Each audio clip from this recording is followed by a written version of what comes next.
In the King James Version of the Holy Scriptures, where the end meets the beginning, where the threads of time are woven into a tapestry of prophecy, we encounter Revelation chapter 8. Here, silence speaks louder than any trumpet blast, for it is in this hushed moment that the seventh seal is broken, and the quiet before the storm sets the stage for divine revelation. The chapter is a prelude, an intermission in the cosmic drama where the audience is left to ponder the weight of what has passed and what is yet to come. Verse 1, And when he had opened the seventh seal, there was silence in heaven about the space of half an hour. Verse 2, And I saw the 7 angels which stood before God, and to them were given 7 trumpets. Verse 3-5, And another angel came and stood at the altar, having a golden censer, and there was given unto him much incense, that he should offer it with the prayers of all saints upon the golden altar which was before the throne. And the smoke of the incense, which came with the prayers of the saints, ascended up before God out of the angel's hand.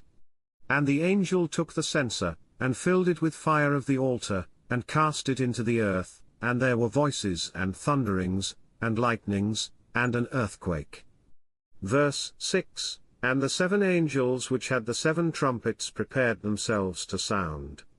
Verse 7, The first angel sounded, and there followed hail and fire mingled with blood, and they were cast upon the earth, and the third part of trees was burnt up, and all green grass was burnt up.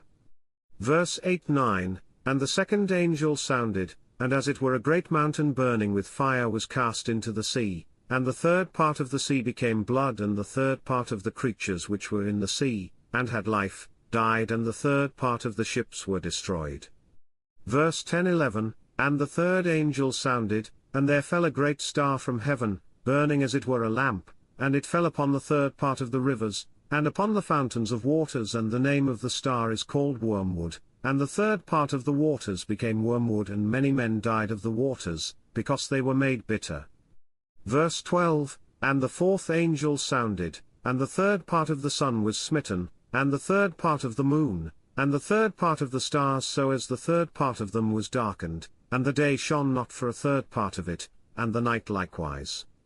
Verse 13, And I beheld, and heard an angel flying through the midst of heaven, saying with a loud voice, Woe, woe, woe, to the inhabitants of the earth by reason of the other voices of the trumpet of the 3 angels, which are yet to sound. Conclusion to chapter 8. In this chapter, we see not just the unfolding of apocalyptic events but a deeper narrative of divine intention.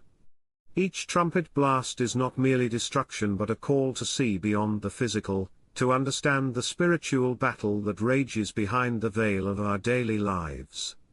Here, in the silence and the sound, we are shown the duality of God's justice and mercy, the interplay of judgment with the opportunity for redemption. Revelation 8, in the King James Version, is a chapter that invites us to listen, to watch, and to understand, where the quiet before the storm is as significant as the storm itself.